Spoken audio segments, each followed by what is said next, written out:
Buenas tardes. Esta charla, que culmina una serie que ha quedado ya lejos, porque por problemas personales míos hemos dejado casi 2 meses por medio, 1 mes y medio.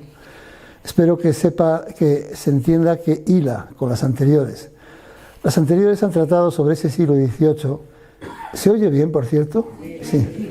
Han hilado con el siglo XVIII sobre un argumento, y es que a partir de la Paz de Westfalia, 1648, después de la Guerra de los 30 años, lo que eran las antiguas monarquías, que era el monarca y diversos pueblos, gentes, naciones, pues pasaron a conformarse como los inicios de las naciones en la Europa moderna.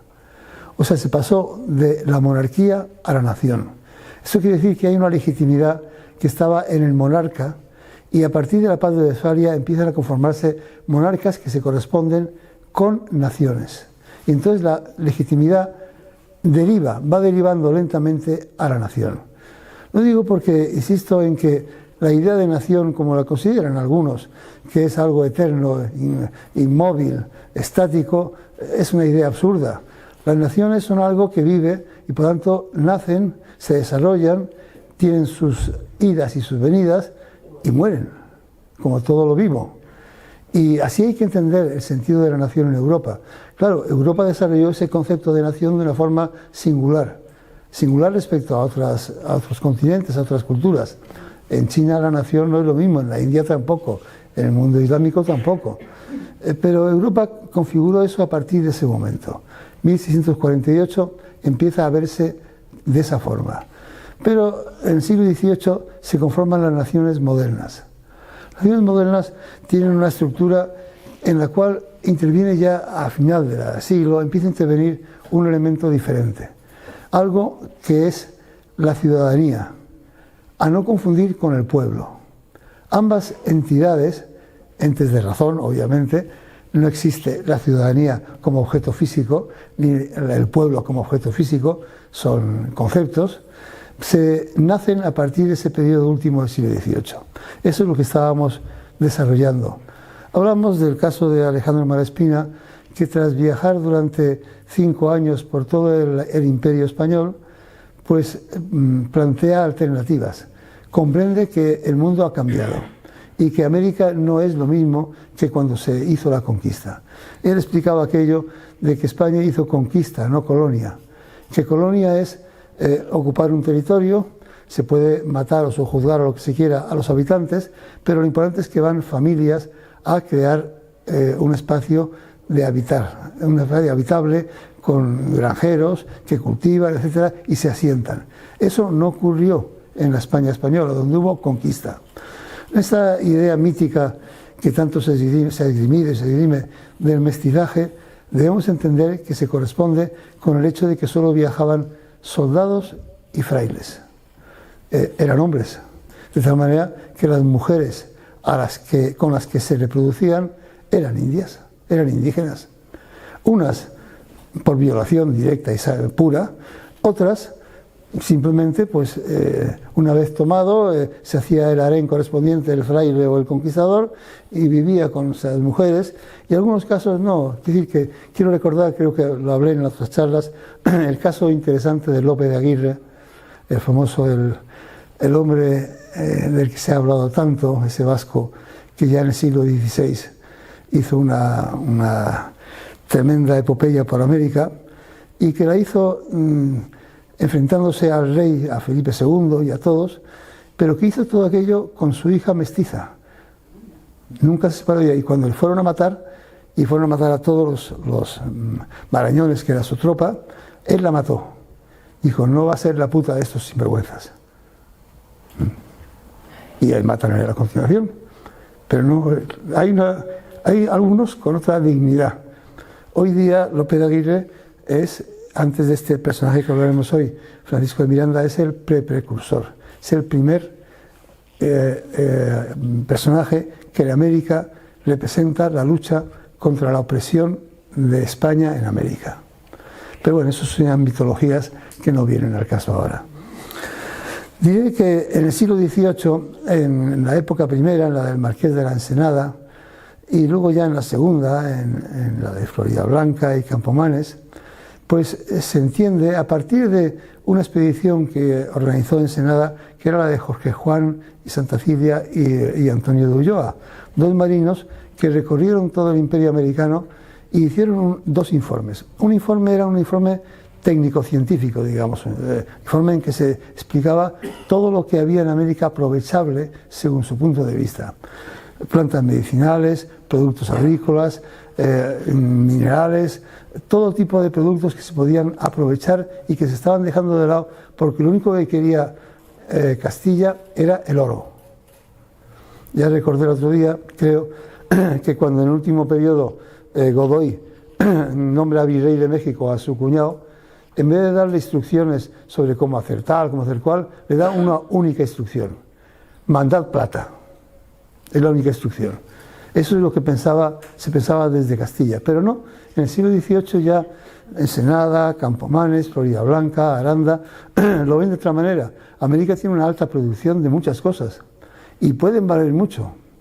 Claro, en el siglo XVIII en toda Europa se empieza a consumir en cantidades inmensas dos productos: café y chocolate.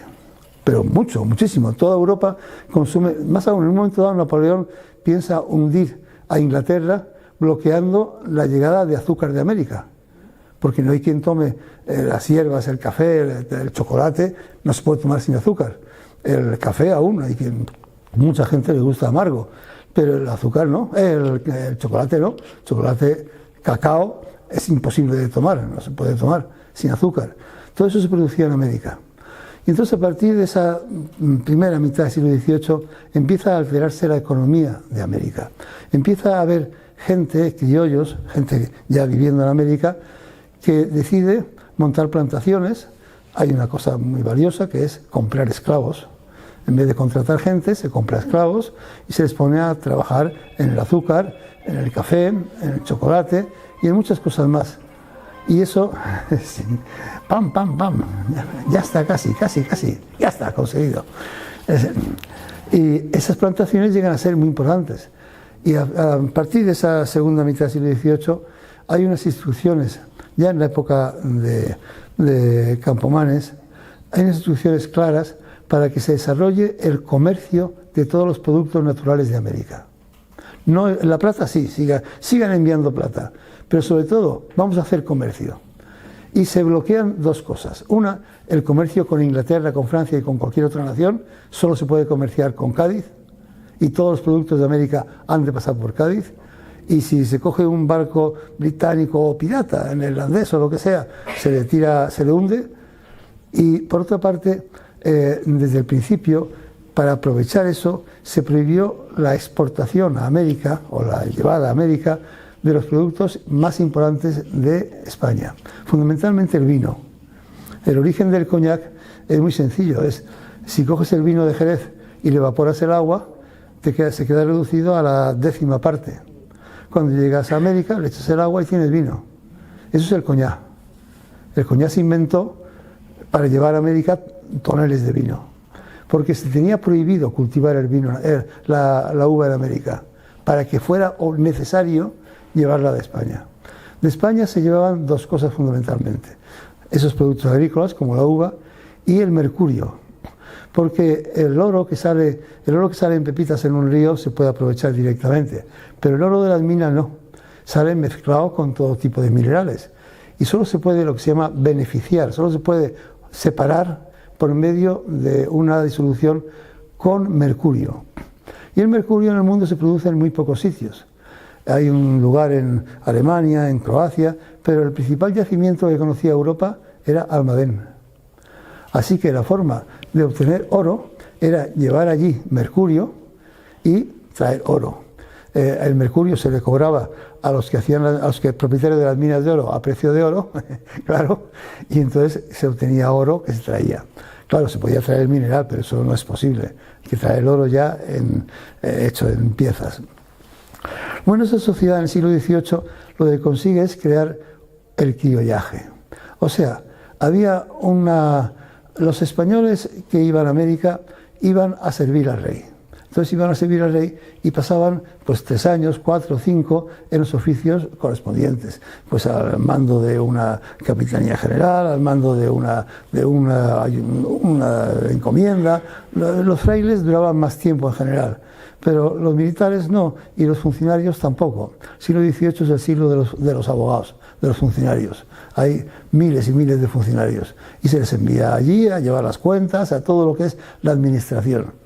Y esa gente procura estar 4 o 5 años, coger todo el oro que le quepa en unas maletas y volver a España. Son los indianos. Pero esos son una categoría. Y claro, ¿y los que se quedan? Los que se quedan son de 2 tipos. Hay un tipo que se queda, que es el que se queda allí, sigue grandes haciendas, compra esclavos y se llega a hacer rico. También hay el que llega allí, monta un comercio y vende, compra, hace las negociaciones correspondientes. Y por fin hay el que llega y no consigue salir adelante, se queda allí y se va mezclando con la población indígena y posteriormente ya con la población esclava. Esclava no, liberta, quiero decir, esclava no, la liberta. Ese ensamblado va dando una América muy interesante a partir de la mitad del siglo XVIII, que es la América de las castas. Las castas son rígidas. Las castas en todo país de las castas son rígidas. O sea, no se puede pasar de una a otra de ninguna manera, o casi de ninguna. La primera casta son los españoles de España, blancos de España. La segunda son los criollos. Pero criollos en el norte y también en Argentina, en otros lugares, son 2 categorías, los que se han hecho ricos y los que no. Los que se han hecho ricos y han creado allí ya una herencia de varias generaciones, con haciendas, con gran poder, pues esos son, en Venezuela se les llamaba los de manta, porque las mujeres tenían derecho a usar unos velos en la iglesia, los demás no. Y luego están los criollos pobres, montan un comercio, bueno, y comen todos los días, pero no es gente poderosa. Los criollos mantuanos desprecian absolutamente a los criollos que son comerciantes, son pues el que tiene una tienda y ya está. A su vez, después de ellos viene, bueno, esas castas tienen subcastas. En la casta de los blancos existen los blancos de orilla. Los blancos de orilla son blancos que no están claros. Por ejemplo, Francisco de Miranda es hijo de un canario y se dice que su madre, de la cual no se habla nunca explícitamente con datos, era guanche. Y entonces él no es blanco, él es mestizo, no está claro, porque tampoco se declara nunca, pero él, pues le consideran un mestizo, pero mestizo no de indio americano, sino de guanche canario. Y el padre era un canario, un blanco de orilla, se llamaba eso, categoría intermedia entre los criollos mantuanos y los criollos pobres, normales. Luego hay la categoría de los mestizos. Eso es variable según el lugar de América, pero en el Perú todos son mestizos. En Perú no hay más que mestizos o indios. No sé, en Perú, lo que hoy es, vamos a decir Perú, el Gran Perú entonces era lo que hoy es Bolivia y parte de otros países. Esos son pues o indios o mestizos, ahí no hay prácticamente más que una minoría, una casta infinitesimal de blancos. En esos años, 1180 por ejemplo, Buenos Aires tiene unos 40.000 habitantes. 10.000 son esclavos. Un cuarto, el 25% de los habitantes de Buenos Aires son esclavos. Bueno, pues de ese otro 75%, el 90%, 95% son criollos y solo el 5% son españoles blancos, españoles de origen, que van a volver. Ese es un mundo, como se puede entender, bastante tenso, bastante violento. Luego, debajo de los mestizos, cholos, están los mulatos. La gente que viene, bueno, es que hay que decir que de la población negra hay, de la población afroamericana de entonces, hay 2 grandes sectores, los esclavos y los libertos. Hay muchos que son libertos por una razón, y es porque se han echado al monte y han huido. Y se creaban repúblicas en el sur, en Brasil, Argentina, etcétera, se llaman quilombos. Esas repúblicas de negros echados al monte y que creaban una república, unas aldeas, se conseguían robar algunas armas y ahí se vivían. En el norte se llaman palenques, los palenques de Colombia, de Venezuela, y se creaban repúblicas y ahí vivían como podían. Y luego hay los que son libertos porque, por ejemplo, su madre una vez violada por el amo, pues el niño ha crecido libre. Si ha crecido libre, pues no es esclavo. Obviamente no tiene ninguna posibilidad de ascenso social, ninguna, pero no es un esclavo. Esa es la última escala que hay es esclavos, los cuales, como en todas partes que hay esclavitud, funcionalmente no existen. La sociedad no los admite como seres humanos, al margen. Esas son las castas que hay en ese momento en América. Como se ve, eso no es un mundillo fácil de digerir. Para lo que vamos a hablar, que es Francisco de Miranda, que es caraqueño, es de Caracas, Venezuela es una parte de América en donde hay mestizaje. Pero no sé si alguno conoce Venezuela o Colombia, pero una enorme parte de Venezuela y una parte no tan grande pero importante de Colombia son los llanos. Eso es el oeste de Venezuela y el oriente de Colombia. Es como toda España prácticamente. ¿Ahí quién vivía? Pues ahí vivía otra casta que se llaman los pardos. Los pardos es toda América, son la gente que ha resultado de mezclarse de todo. Blancos, indios, negros, esos son los pardos. Bueno, de eso hay dos grandes categorías que han pasado a la historia literaria, sobre todo los llaneros, la gente del llano en Venezuela, y los gauchos en Argentina, Uruguay y algo de Chile también, incluso, y Brasil. ¿Qué eran esa gente?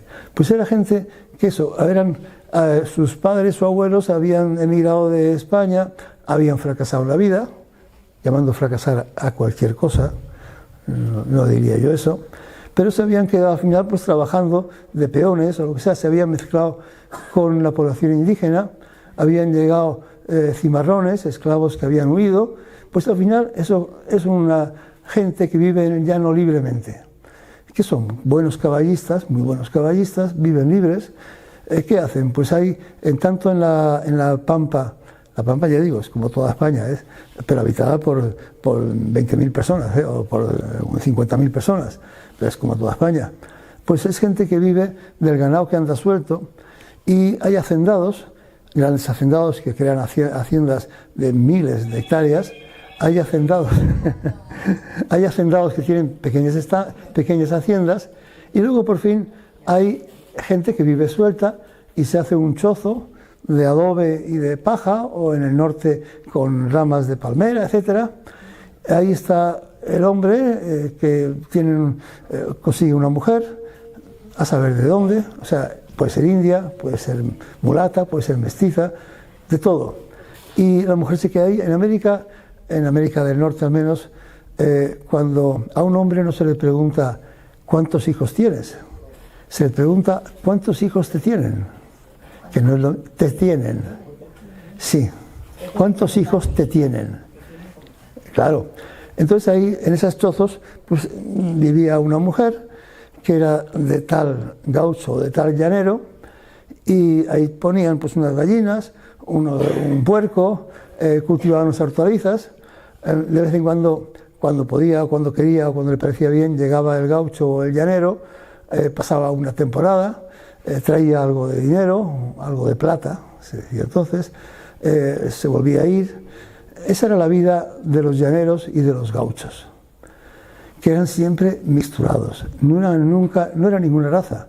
A eso se le llama los pardos, que es una casta bastante inferior, superior al indio, mediana con el mestizo, o igual que el mestizo, e inferior al criollo pobre. Ese es el mundo de castas de América. Venezuela tiene una población de ese tipo. Colombia no. Colombia, en su mayor parte, aparte de la población negra de la parte de Cartagena de Indias y de la parte de Oriente, del oeste, tiene una población indígena muy importante. También mixturada, también población mestiza e india, todo mezclado, que ocupa todo lo que es el centro de Colombia y el sur. eso hasta llegar a Ecuador, donde la población es cada vez más indígena, menos mestiza. Pero son poblaciones que están estructuradas así en su inmensa mayoría. Trabajan de lo que pueden, son peones de las haciendas, cogen una vaca que son libres, entonces la cogen y se la comen. En fin, viven o venden lo que sea, o se hacen muleros y cogen y transportan las cosas de un lado para otro con un hato de mulas. En fin, esa es la población tanto de los llanos como en el sur de los gauchos. Y son buenos manejando en el norte la lanza, en el sur las boleras y la faca, una navaja así de grande. Sí. Pues esa es una parte importante de la población de América. Y luego los esclavos. Los esclavos, ya digo, Buenos Aires, el 25% de la población son esclavos. Ahora, hoy, después de que en el siglo final del XIX y XX, la gran inmigración europea, italiana, española, polaca, rusa, alemana, sueca, construyese la actual Argentina, no quedan casi vestidos. Aún en Buenos Aires, si tú eres de Salta o de Jujuy o de La Rioja, te llaman negro, porque la gente del interior son negros. Bueno, es como lo piensan en Buenos Aires esos que son herederos de la colonización moderna italiana, española o oriental, o de Europa oriental.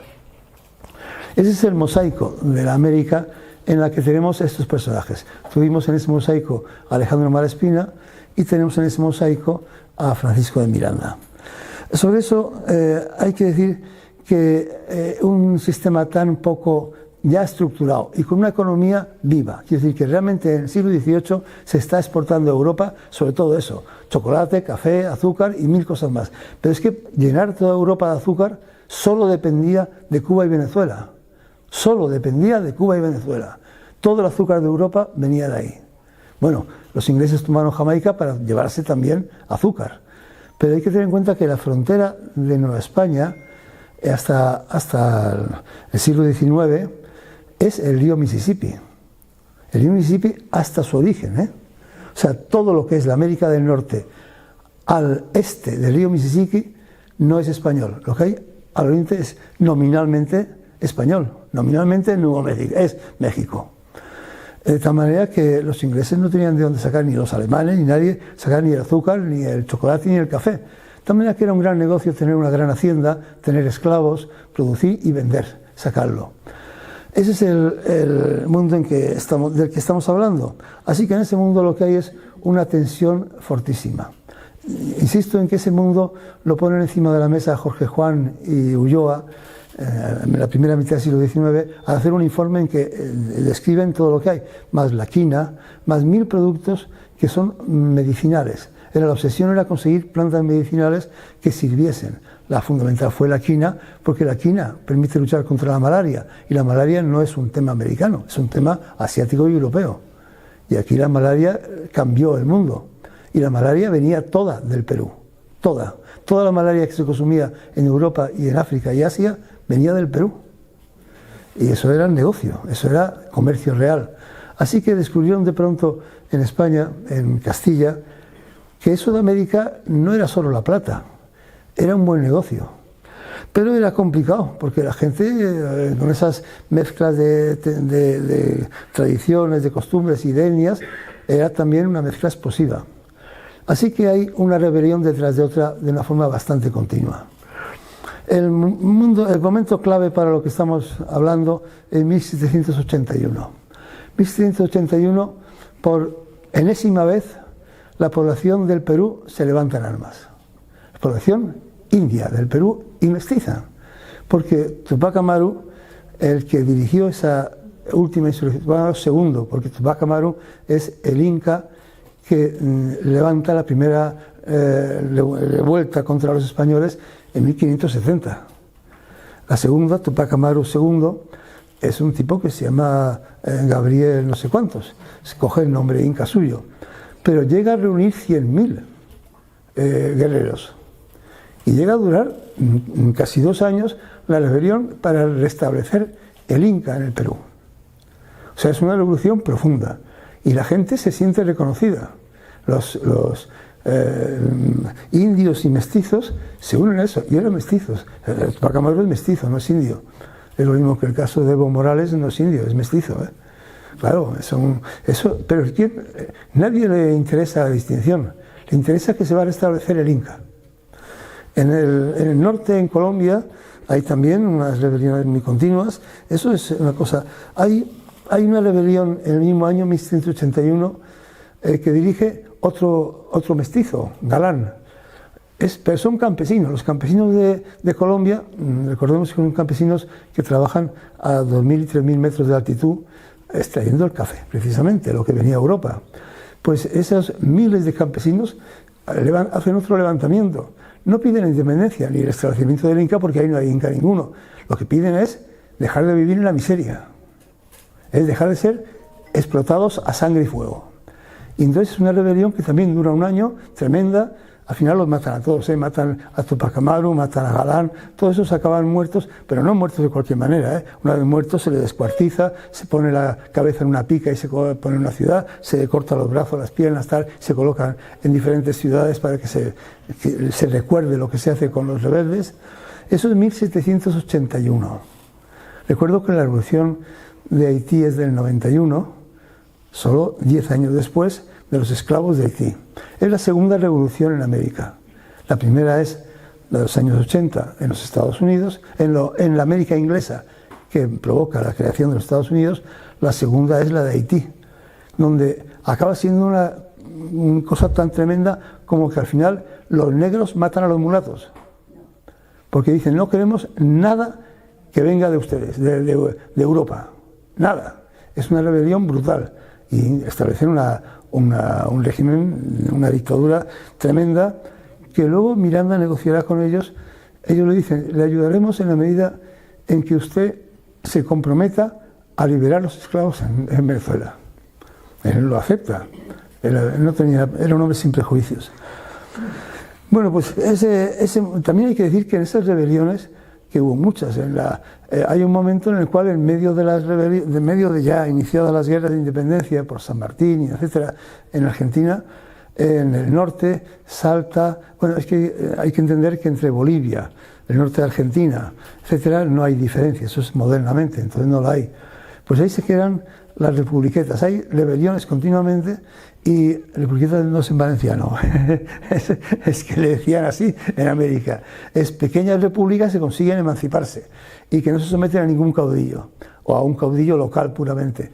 Bueno, en eso hay varias mujeres que dirigen repúblicas enteras, y su marido, su hombre, se va a una guerra no sé dónde, y ellas se van a otra guerra en otro lugar, y las dirigen, Algunas llegan a ser muy célebres y hoy día se les reconoce. Mujeres generalmente indias y mestizas, pero generalmente indias.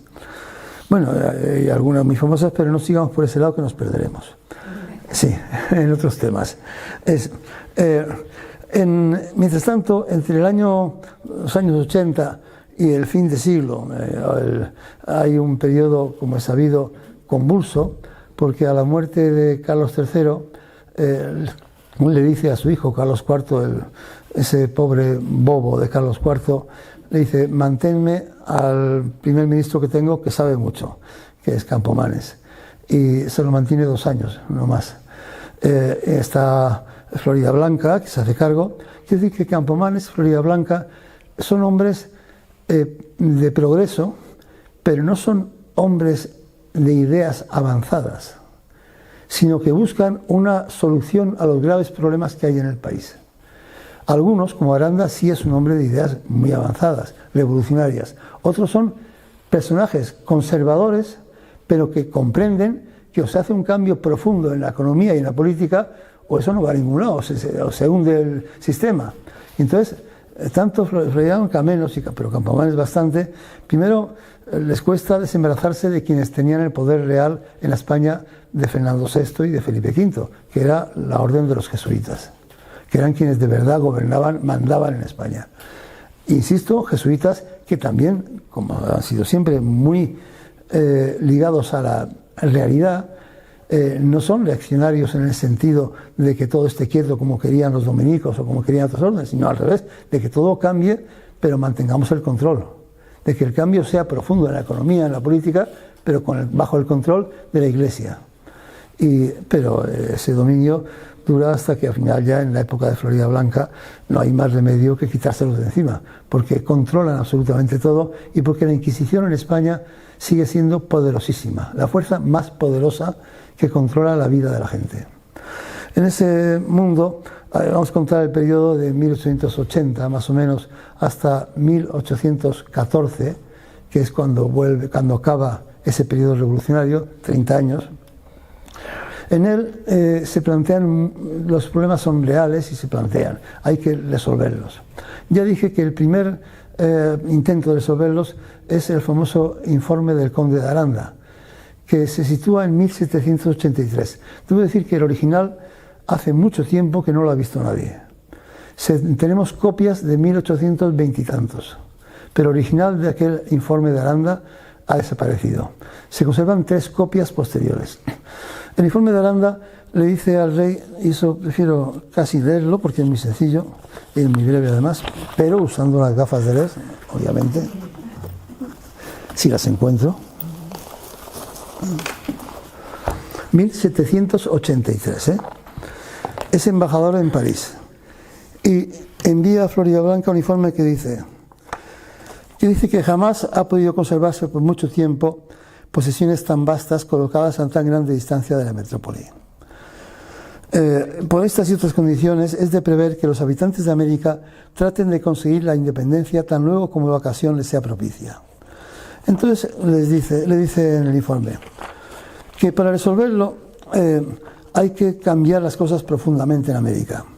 A fin de realizar este gran pensamiento de un modo que convenga a España, deben establecerse 3 infantes en América.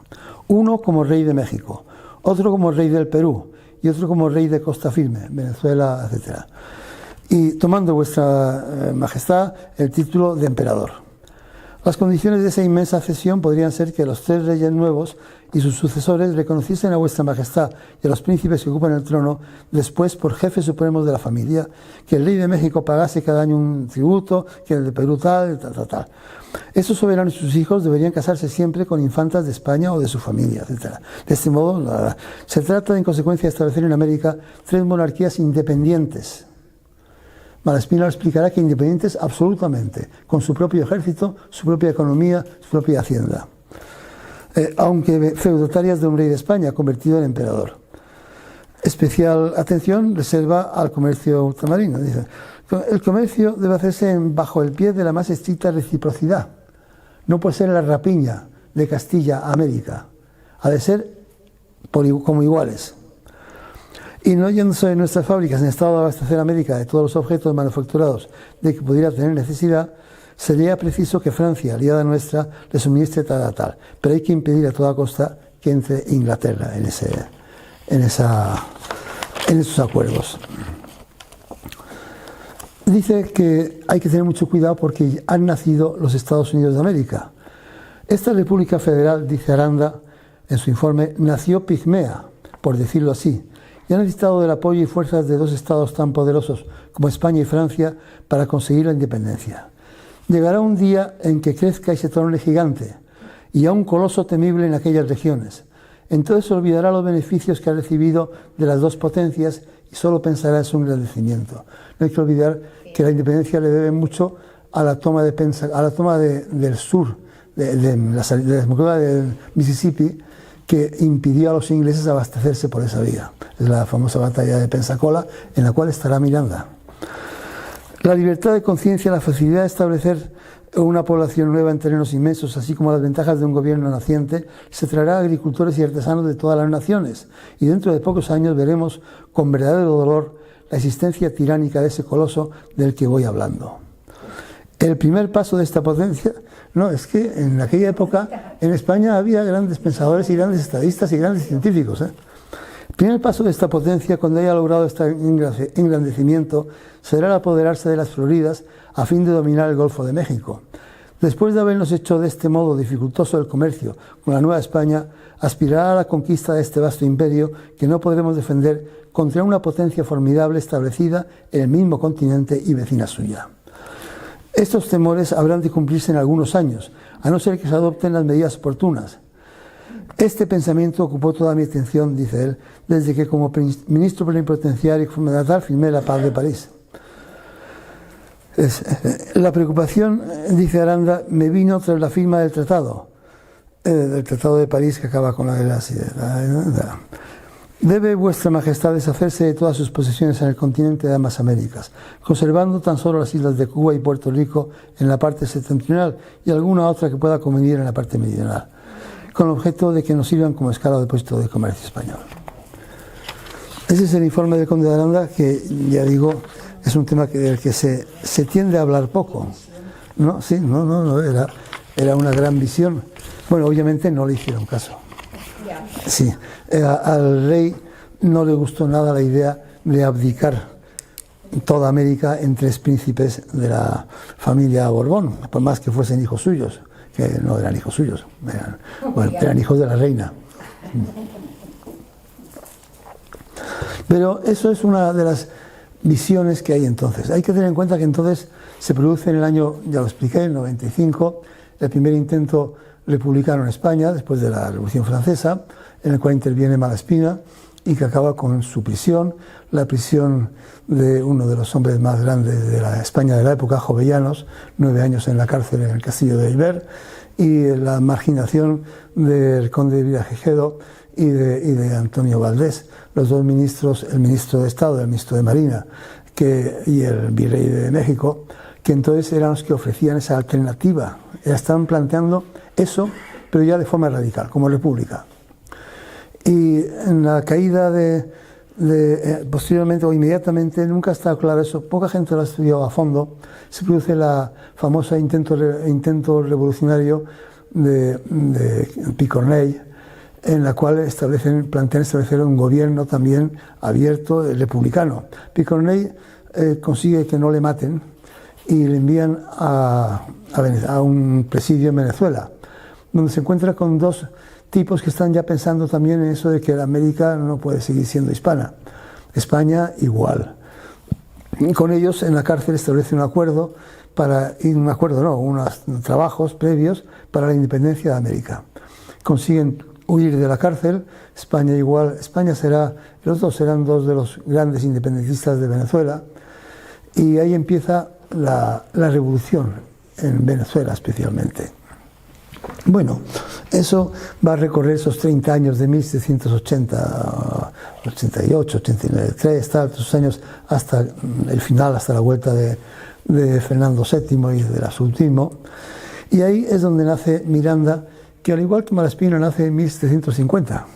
No estrictamente, se llevan un año de diferencia, 1 año y medio de diferencia.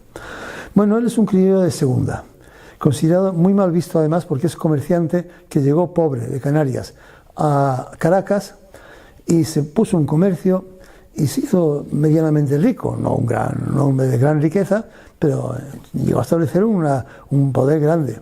¿Qué ocurrió? Que entonces le ocurrió que él pues tenía que tener también una presencia importante en otros ámbitos. Cometió el error de pensar que por haber conseguido una situación económicamente importante, iba a poder tenerla también socialmente.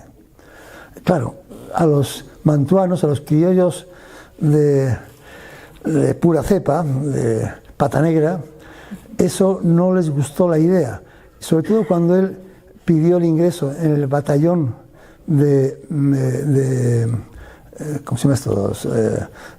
Milicianos, de los milicianos blancos, y él le dijeron, bueno, pero demuéstrenos usted que es blanco. Y él lo intentó demostrar, como luego Miranda su hijo intentará demostrarlo, y dirán, no, usted no es blanco, usted está ocultando que su madre era mestiza o era india o era guancha, no lo sabemos, pero algo era. Y también le negarán lo que se llamaba el certificado de pureza de sangre. Y él se enfada, pero al final lleva una batalla legal contra los mantuanos, contra los criollos ricos, ante el rey de España, y le conceden ser un coronel, creo que era coronel, del batallón de milicianos blancos. Eso provoca un enfrentamiento que le lleva a la ruina, porque los mantuanos le hunden económicamente, le bloquean todo su negocio y le llevan a la ruina. Y acaba arruinado totalmente.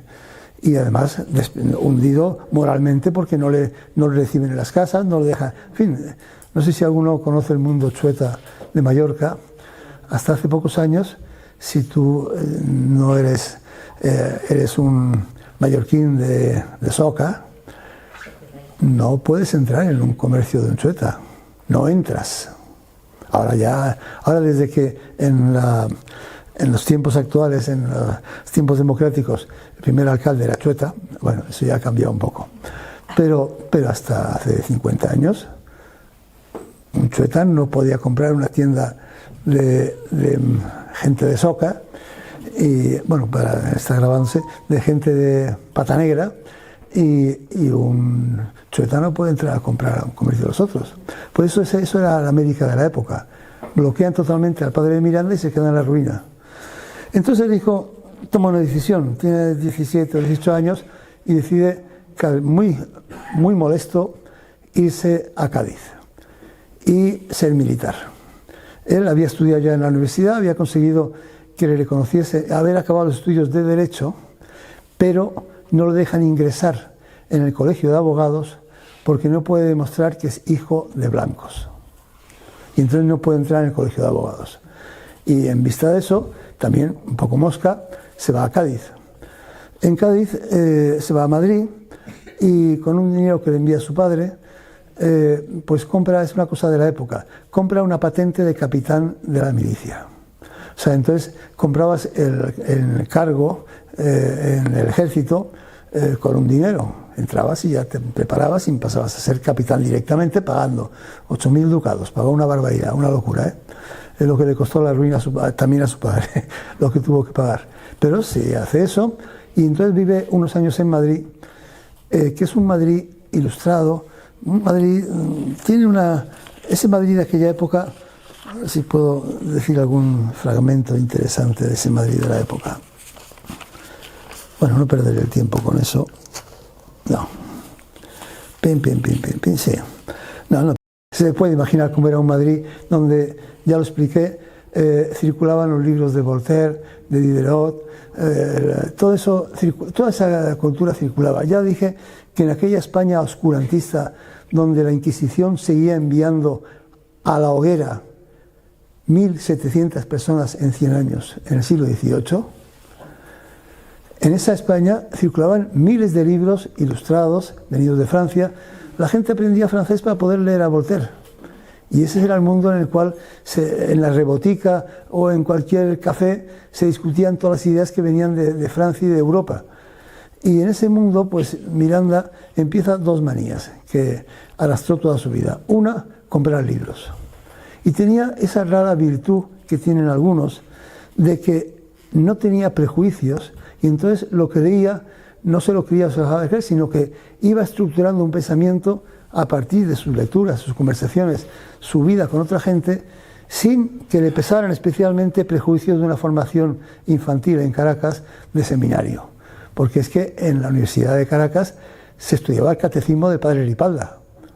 Eso eran los estudios superiores de la Universidad de Caracas, estudios medios, no los superiores. De tal manera que no tiene prejuicios y todo lo que va leyendo le va estructurando un pensamiento. Y ese pensamiento se va estructurando, pues tiene lecturas delicadas. Y además es una época en la cual pues está de moda una figura que hemos llamado en aquella época ya y posiblemente el libertino. O sea, que las reglas, digamos, sociales están muy bien, pero lo bueno es saltárselas.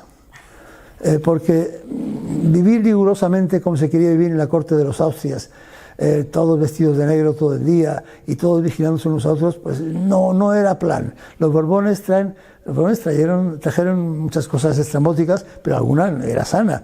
No, hombre, no, la corte no puede ser eso. La vida social no puede ser ir todos vestidos de negro a misa todos los días. Tiene que ser otra cosa. Hay libertinaje. O sea, además de los libros filosóficamente abiertos, hay unas costumbres sentimentales, vamos a llamarles sentimentales, quiero insistir en que yo no voy a entrar en temas de otro tipo. O sea, que las relaciones entre hombres, mujeres, entre personas, ya dejan de ser tan estrictas. Y ahí pasa unos años en Madrid, en donde va a la universidad, compra miles de libros, miles, O sea, es un tipo que no para de comprar libros. y se hace capitán. Y entonces, como capitán, pues se mete en un regimiento, le meten en un regimiento y demuestra que tiene unas capacidades. Primero le envían a una batalla que se ha formado en Melilla. Melilla es una posición española, Melilla y Orán son posiciones españolas. Y entonces en Melilla hay un asedio por parte del sultán y él llega y consigue un éxito táctico. Digamos que al plantear la batalla da unas claves para ganarla y la ganan con esas claves. Se lo reconocen, le dicen, oiga, pues su idea no era nada mala. Luego hay una batalla siguiente en Argel, en la cual intentan tomar Argel, les sale mal, pero él plantea una serie de ideas también que dicen, pues esas ideas militares son muy interesantes. Total, que le ascienden a teniente coronel y luego a coronel, porque demuestra ser un militar de una valía poco corriente. O sea, un tipo que, sobre todo porque había leído y había hablado con todo el mundo, le había interesado mucho el mundo militar y se había hecho con esa idea. Bueno, después de esas experiencias, pues le envían, bueno, en medio de esas experiencias, y siendo una persona demasiado locuaz, tiene 25 años, 26, 24, demasiado blanda, la blanda le tira demasiado y la Inquisición le abre un procedimiento estando en Madrid.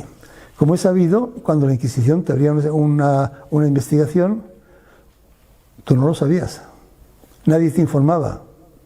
Simplemente la Inquisición iba llamando a gente cercana a ti y exigiéndoles el secreto más absoluto que declarasen tal. ¿Y qué habló este hombre? ¿Y qué dijo en aquella reunión? Tal. Pero el que se lo hacían, se lo decían de tal manera que no se atrevía a decir nada, absolutamente luego. O sea que Miranda no sabe que está bajo el ojo de la Inquisición, aunque era para sospecharlo, tal como era él, por su carácter. Eso en el año 78 está. Y entonces, como oficial, le envían a La Habana. Pero a La Habana le envían, hay un hombre, Cajigal, Juan Francisco Cajigal, vaya, no recordará el nombre, Juan Manuel Cajigal, que es hijo de uno que había sido ya virrey en México creo, si no me equivoco, y que es un militar de bastante categoría y también con ideas abiertas. Bueno, él acaba siendo ayudante suyo y les envían a la famosa batalla de Pensacola, la batalla en que se decidió una parte importante de la independencia de los Estados Unidos, la batalla en la cual las tropas españolas controlan la entrada del río Mississippi y por tanto el control de los abastecimientos de los rebeldes que intentaban a los ingleses, o sea, el corte para que los ingleses no pudieran llevar sus tropas hasta el norte y atacar a los rebeldes. Y eso lo hace esa gente, Gálvez, un grupo de militares, y él está ahí, en esa batalla. Y acaba saliendo de coronel, todo eso, y bien visto por su jefe, pero no demasiado bien visto por otra gente, porque ya se empieza a hablar de que ese americano, ese venezolano que está aquí, aparte de ser un hereje y a ser un sinvergüenza, es un tipo que no es blanco, no está claro cómo ha llegado a coronel, un tipo que no es blanco, eso no encaja, nunca ha demostrado su pureza de sangre, dice que es abogado, pero nunca ha tenido el título, no le han dado nunca el título, y encima habla inglés y francés, porque el tiempo que estuvo en Madrid lo aprovechó para aprender correctamente, lo habló toda su vida, francés e inglés. Las dos lenguas las utilizó, las lenguas que utilizó toda su vida fueron el francés y el inglés, sobre todo el inglés, y lo habla correctamente. En un momento dado, cuando tiene que hacer un informe para el presidente de Estados Unidos años después, le dirá, se lo envío en español porque me temo que escribiendo en inglés cometa algún error. Le adjunto una copia que me han hecho en inglés. O sea, que llega el prurito de decir, no domino el inglés, pero para un informe al presidente de Estados Unidos se lo voy a enviar en español y un señor me lo va a traducir. No quiero que me malinterpreten, que me malentiendan por una mala traducción. Bueno, en ese momento con Cajigal pues deciden una expedición un poco rara, que es el intento de echar a los ingleses definitivamente, tomar Jamaica y tomar las Bahamas. Entonces, sabiendo que domina el inglés, Cajigal le envía a Jamaica con una excusa de hacer un intercambio de prisioneros con los ingleses, tal. Llega allí, pero lo que hace es en realidad espionaje, es tomar acta de todas las fortalezas, de los puertos, de las tropas que ve, todo eso. Y efectivamente hacer el intercambio de prisioneros, lo negocia y le sale bien. Y luego le envían a las Bahamas, y en las Bahamas consigue tomar las Bahamas. Pero ahí empieza el desastre.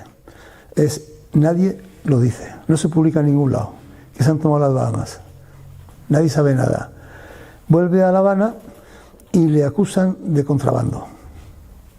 Le acusan de haber ido a Jamaica y a las Bahamas a contrabandear, a llevar mercancías. Efectivamente volvía con un montón de mercancías, porque era el acuerdo que había llegado, de acuerdo con su jefe Cajigal. Había llegado, que era el capitán general de La Habana, no era en ese momento. Cajigal era el máximo jefe militar de Cuba y por tanto del Caribe. Vuelve y se encuentra con esa situación difícil, en que le están acusando de contrabandista, de que lo ha hecho pro domo sua, no lo ha hecho por la corona. Él no puede contar que ha ido a negociar, a hacer espía, no puede contarlo, y no lo cuenta, obviamente. De tal manera que la cosa acaba muy mal. Empieza un pleito complicado, le meten en la cárcel, detienen a Cajigal también, y cuando les van a enviar a Cádiz presos, él se escapa. Con una goleta norteamericana consigue escapar a Nueva York. Cajigal llegará a Cádiz, estará preso años. Al final, años después, le reconocerán su categoría militar, etcétera, y todo, pero se pasa años en la cárcel, Y él llega a Nueva York. Y hay que entender que en el año 80, ¿qué año llega a Nueva York? En el año 83 llega a Nueva York, o sea, tiene 33 años, un joven, coronel del ejército español. Llega a Nueva York y ya ha elaborado un pensamiento. Él ya ha entendido que no es un pura raza, vive en una América que es un mundo diferente a España, ha conocido bien Europa, España, y decide que eso no puede seguir así. Ya empieza a bullir el plan de la independencia de América, que ya había tomado forma en las propuestas que había hecho Aranda, Malaspina, todo eso ya circulaba. Pero él piensa, no, vamos a hacer nación independiente, no una nación de la corona y tal, como me dice Aranda, no, vamos a irnos. Eso choca mucho porque todos los demás, prácticamente todos los demás independentistas de América prefieren seguir siendo súbditos de la corona de España, pero independientes. No son tan arriesgados. Él sí tiene un pensamiento muy radical. Y en Nueva York pues consigue pasarse un par de años recorriendo en Estados Unidos, viendo a todo el mundo. Se llega a hacer amigo del presidente, de quien luego sería presidente, Adams, amigo suyo, y que con Washington, con todos aquellos pensadores de la independencia, crea una verdadera amistad. Le reciben en sus casas y le tienen como alguien que tiene un pensamiento. Hay que tener en cuenta que es primero un hombre muy culto, pero además de ser muy culto, es un hombre muy simpático. Es un hombre locuaz, simpático, inteligente, de buena conversación, con muy buenas maneras. Es un hombre que, aunque por su educación infantil debía haber sido más vasto en el trato, se le había pegado, había observado muy bien las formas de las clases más altas de la sociedad y había conseguido incorporarlas a su forma de ser. De tal manera que podía tratar con presidentes, condes, duques y lo que fuese, sin que se distinguiera que él no lo era, que él era un desgraciado mestizo. Digamos que la imagen no indica nada, porque en toda América eso no indica absolutamente nada. Pues en esos años en Estados Unidos va elaborando ese pensamiento y lo establece con orden, le llega a unas ideas claras, pero ¿qué ocurre? Que en España Floridablanca se da cuenta que tiene un tipo peligrosísimo circulando por el mundo, y además uno que ha contribuido a la independencia de Estados Unidos, aunque sea en el grado de coronel de una tropa que tomó Pensacola en su momento, a pesar de eso es un tipo que está muy bien recibido y que tiene amigos en muchos sitios y que tiene amistad con el que han nombrado presidente. Uy, eso es complicado. Entonces se dedican a perseguirle. Empiezan a circular informes, primero en la Embajada Española en Estados Unidos, luego circulaban por toda Europa, los informes en que le llaman, menos decirle que fue el causante de la muerte de Manolete en Linares, todo lo demás, o sea, cualquier cosa, o sea, todo lo que es traidor, ateo, todo, sale a relucir que está perseguido por la Inquisición, por hereje, le han metido también desde el principio, como su padre era comerciante, obviamente le han metido el puntito de que eres judío, es un criptojudío, es un judío que lo oculta, en fin, todo es un regalo. O sea, los informes que llegan a todas partes sobre él son brutales. Y en Estados Unidos llegan a hacer una presión muy importante. De tal manera que en un momento dado él comprende que no puede seguir y se va a Londres. Se va a Londres, donde es bien recibido y donde nuevamente pues se encuentra que hay ministros que le reciben. Pide una entrevista con Pitt. Pitt, el joven, fue el ministro más importante de la época en el Reino Unido, en Inglaterra. Entonces, fue más de 20 años, yo creo, más de 20 años primer ministro. Y tenía 27 años cuando llegó a ese cargo y se retiró con 40 casi. Y le reciben todos a la larga, encuentra relaciones, amigos, sigue comprando libros, toneladas de libros, haciendo una biblioteca. No, es que llegará a tener la biblioteca más importante de América y una de las más importantes de Europa. Llegará a ser, cuando necesita dinero para hacer la operación, para ir a libertar Venezuela, lo que deja en empeño, en prenda, para que le den una cantidad astronómica de dinero para contratar tropas, armas y tal, es su biblioteca. Valorada en una cantidad tal que sus amigos en Inglaterra le dan ese dinero poniendo como prenda la biblioteca. Sigue comprando, pero sigue la presión del gobierno español que le persigue e intenta. Entonces llega un momento en que no puede más, se da cuenta que está aprisionado y que los ingleses, a los que ha propuesto, ya se ha reunido con Pitt y le ha propuesto un plan para la independencia de América. Un plan acabado, completo. Él es un militar, tiene 30 y tantos años, entonces establece un trabajo que se conserva, o sea, se puede leer y es un trabajo acabado, un montón de folios explicando las riquezas de América, cómo está estructurada, las fortalezas. Les lleva planos que él recibe de sus amigos de América, le envían planos de las fortalezas, de las costas, todo eso lo va reuniendo, hace un dossier gigantesco, se lo entrega a Pitt diciéndole: solo necesitamos hombres, armas y barcos. Él piensa entonces que la independencia de América no se podría hacer. Bueno, está pensando en la independencia de América desde lo que hoy es el estado de Washington en Estados Unidos hasta Patagonia. Eso es para él lo que hay que independizar y es lo que el plan que ofrece. O sea, América como nación, la entiende él, aunque ya hablaremos ahora de lo de la nación americana.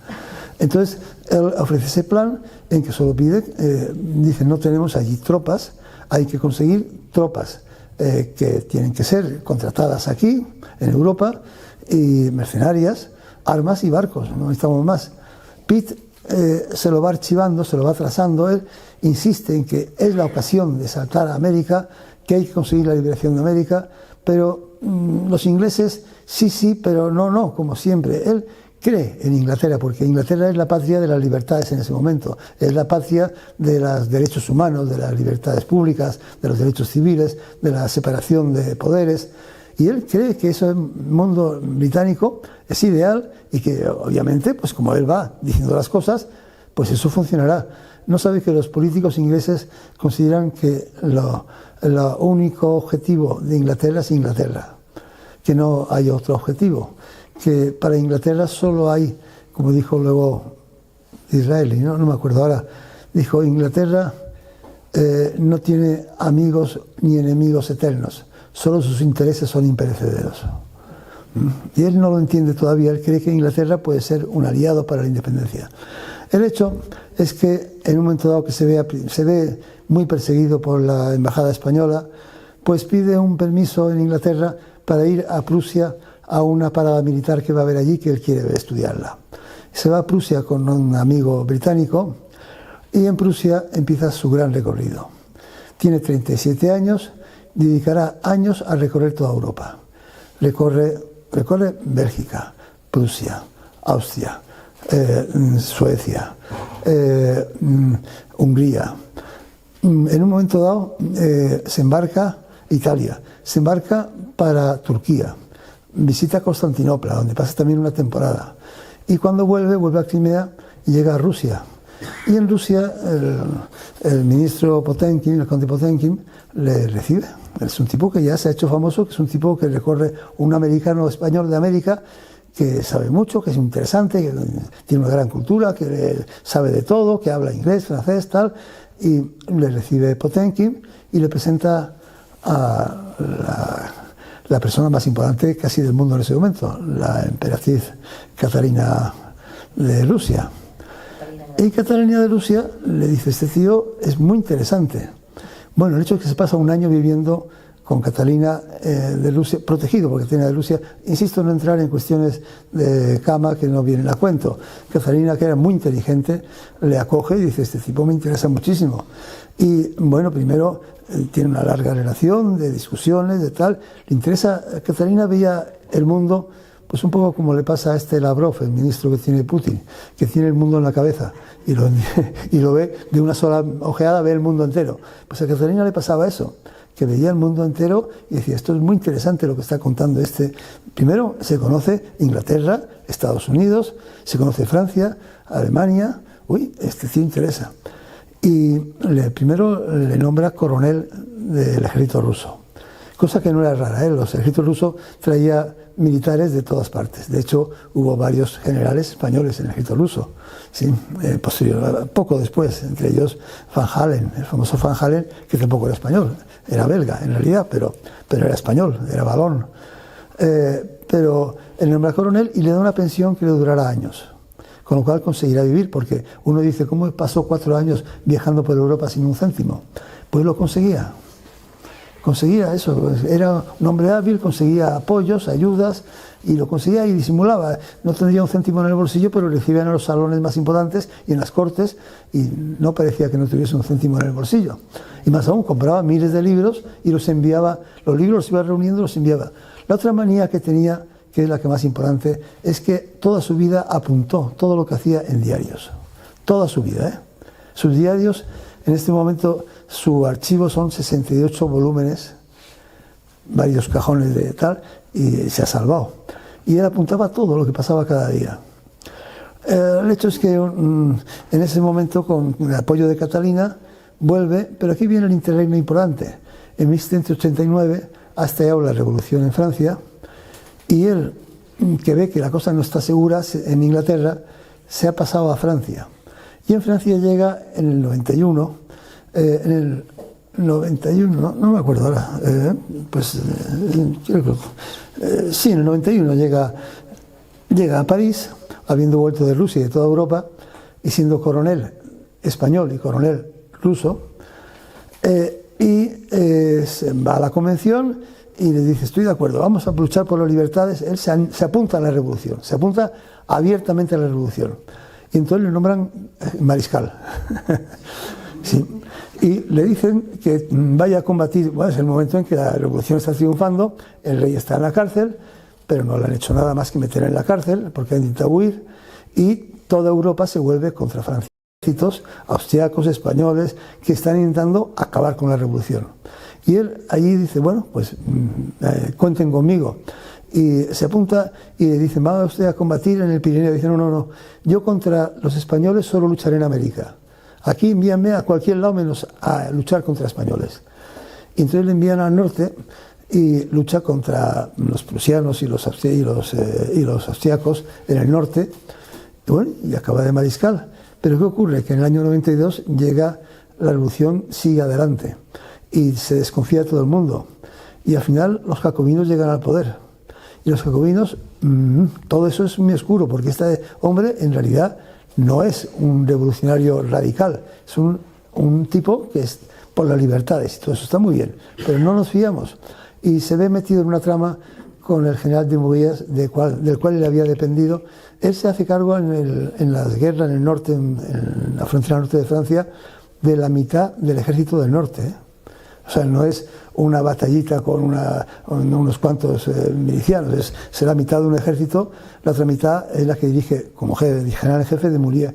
De Moulier perdió aquella batalla y le acusan a él de haber traicionado a la revolución. Acaba en la cárcel bajo el periodo del terror. Lo normal es que le hubieran guillotinado, pero pasa el momento, acaba el terror y él no ha sido guillotinado, con lo cual sale de la cárcel y se va. Y se va a Inglaterra otra vez, donde vuelve, llega en el 98, llega a Inglaterra otra vez nuevamente. Ya vemos que es un hombre que tiene cierta carga a sus espaldas. En el 98 tiene 48 años. Ha vivido en toda Europa, ha estado en la independencia de Estados Unidos, en la Revolución Francesa, ha sido coronel en el ejército ruso, siendo una persona cercana a la emperatriz Catalina. En fin, es un personaje bastante excepcional y muy culto, y además de muy buena conversación y de muy buen trato. Total, que llega, hay que recordar que en el año, no tengo poca cabeza siempre, el año 80 es cuando estalla la revolución de Haití. El año 80, el año, sí, no, el año, pues no lo tengo ahora, no lo recuerdo ahora, pero es poco después de la revolución, del triunfo de la revolución en Francia. Haití se hace independiente. 92, muy gracias. Sí, se declara la revolución.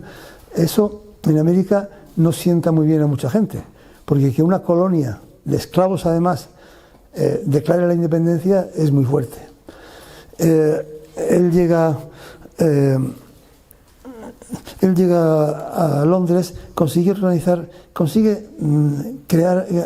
una primera expedición para liberar a Venezuela. A Venezuela no, a lo que él llama Colombia. Él llama Colombia a toda América hispana.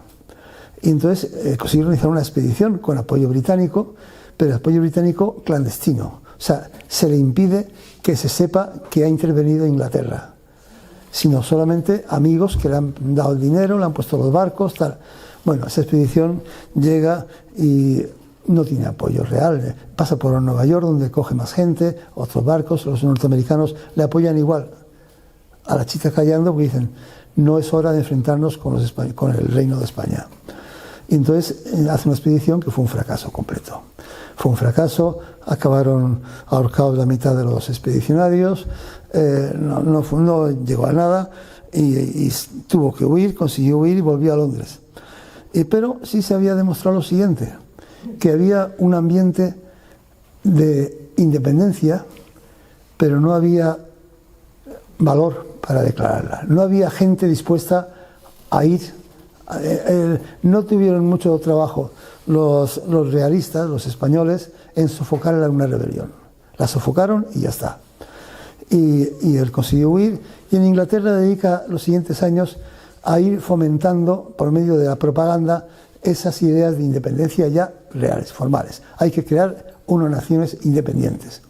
Edita un periódico que se envía a toda América, se envía clandestinamente a América, pero circula, no circula casi en Europa, sino casi solo en América. En Europa se conservan algunos ejemplares sueltos en Inglaterra, pero sí va creando esas ideas. El periódico recoge lo que publican la prensa francesa y británica sobre los temas de América y los envía, más artículos que escriben ellos. Su casa en Grafton Street, en Londres, se convierte en el núcleo donde van todos los americanos que huyen de la tiranía española, digamos. Y entonces pasan por ahí pues el chileno Higgins, que es hijo del virrey, pero será el primer presidente de Chile independiente. Pasan todos los americanos que están pensando, dándole vueltas a la idea de que hay que hacer algo, pasan por su casa en Grafton Street, donde al final se crea un núcleo con un famoso americano, Andrés Bello, un hombre de una cultura extraordinaria, un lingüista además, y un erudito, que se queda como en la casa a vivir. Va una primera embajada que hay que tener en cuenta que se está hundiendo la corona española. No, está en medio de ese caos, pues llega una embajada con tres tipos: un joven Simón Bolívar, Andrés Bello y López Méndez. Son tres enviados que envía el municipio de Caracas a que hablen con lo que pasa, a que hablen con los ingleses, pero les advierten que no hablen mucho con Miranda, que es muy peligroso ese tipo. Pero Miranda les convence, hay que ir por la independencia, no hay que ir a reformas, hay que ir por la independencia. Y efectivamente, pues se quedan ahí, y esa casa de Grafton Street acaba siendo el núcleo de todos los americanos que llegan de Argentina, del Perú, de Chile, de todas partes, a hablar de la independencia de América y a crear la idea. Se habla mucho de que entonces lo que se creó, lo que funcionaba era lo que se llamaba la Logia Lautaro. La Logia Lautaro, hay que decir que la masonería, que ya a final de siglo no es una entidad rígida como lo había sido al principio, una entidad rígida controlada desde Londres, sino se había dispersado en 1000 ritos, 1000 formas diferentes. Había muchas logias que no se atenían al rito escocés antiguo y aceptado, sino que, o sea, al rito oficial, sino que creaban sus propias estructuras. Y la Logia Lautaro, Lautaro es el gran dirigente indio cuando la conquista en 1530, 40, 50, 70, que dirige la rebelión en el sur del mundo inca, en Chile, etc. Y es el tipo que dirige una resistencia que dura años y años, y el tipo que al final matan. Pero es él propone, Miranda está proponiendo que toda América se rija por un gobierno único, y él dice el gobierno de los dos incas, que haya dos gobernantes, y él llama a los dos incas, porque quiere atenerse a la tradición también indígena. Quiere no hacer diferencia entre la tradición criolla española y la tradición indígena. Entonces la junta en que haya una gran nación con dos gobernantes a los que llama los dos incas, y sin distinción de mestizaje o pureza de sangre ninguna, y además incorporándole las libertades públicas y los derechos civiles de la Revolución Francesa. Ese es el pensamiento que él va distribuyendo por toda América durante 4 o 5 años. Hasta que con ese pensamiento, y en cuanto en España se entra en el caos, pues en el caos absoluto, pues ocurre que el Cabildo de Caracas pues encuentra con que una vez que se obliga, que Napoleón obliga a Fernando VII a irse a Berensae a meterse en un agujero y no molestar, y nombra rey de España a su hermano, pues resulta que no hay nadie, no hay legitimidad clara. ¿Cuál es la legitimidad en Caracas? ¿Cuál es la legitimidad? ¿El rey de España quién? ¿José? ¿O ese Fernando VII que algunos reclaman para rey y que deja una regencia, que es una regencia donde efectivamente hay un criollo peruano, pero que lleva 20 años viviendo en España, en la península, donde está también un cardenal? Bueno, no está claro cuál es la legitimidad del poder. Así que los vecinos de Caracas establecen que ellos son el poder legítimo. Y se van a buscar a Miranda, y entonces Miranda dice, pues sí señor, es la hora. Y efectivamente en Caracas no se declara la independencia, sino que el Cabildo toma todo el poder, meten en la cárcel al capitán general, pero no lo matan, y establecen el poder del Cabildo, lo cual se establece a la vez, está ocurriendo lo mismo en Buenos Aires, en Lima, en todas partes. Ante el caos que se ha creado de legitimidad de poder, las juntas locales, igual que la junta que había en Cádiz, primero en Madrid, luego en Sevilla, luego en Cádiz, toman el poder.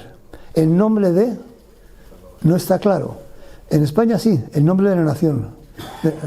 Las Cortes de Cádiz a la nación española.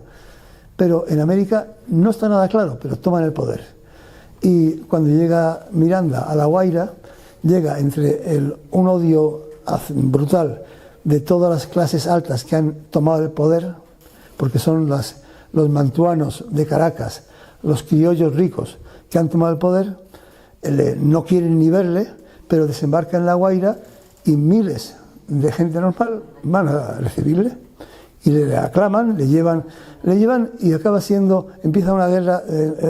España entonces, en posición equivocadísima, envía un contingente militar fortísimo bajo un general Monteverde. Monteverde empieza una guerra feroz contra los independentistas que acaba en que la gana por un error de Bolívar. El principal puerto, Puerto Cabello, lo pierden los independentistas por un error del joven Bolívar, que no es todavía un genio militar, como sí sería luego, ¿eh? Bolívar acabaría siendo un genio militar, pero en ese momento no. Y al perderla, la revolución fracasa. El Miranda envía intermediarios a Monteverde para firmar un acuerdo de rendición, en la cual se les deja la libertad a todos para salir del país. No se cogen, se suelta a los prisioneros de ambas partes y ellos se retiran, los independentistas se retiran.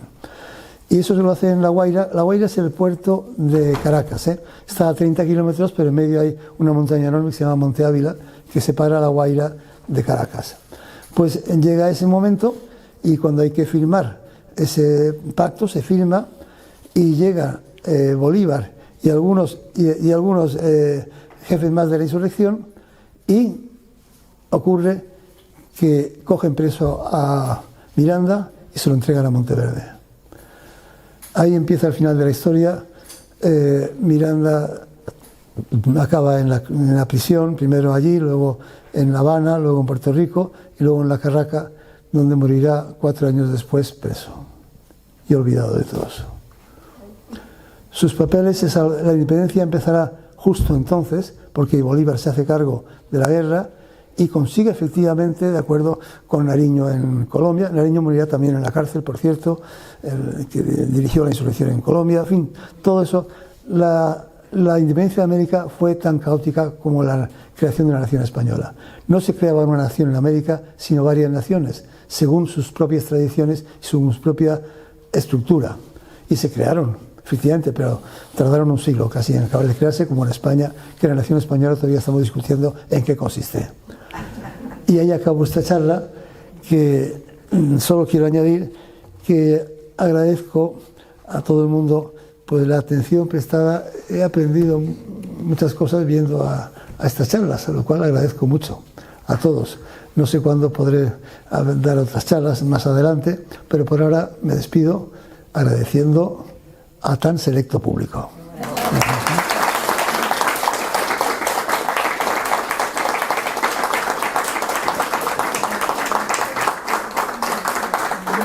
Muy bien. Nos vamos. Es un poco tarde y yo es que tengo un pequeño problema, ¿eh? Sí que es un poco... Sí, me tengo que retirar. Si hay alguna pregunta muy cortita, bueno, pero si no, lo dejamos para otro siglo o año. Para más adelante. Mes endavant. Pues entonces nos retiramos. Si os parece bien. Porque yo es que tengo bastante prisa, sí. Pues muchas gracias. Muy bien.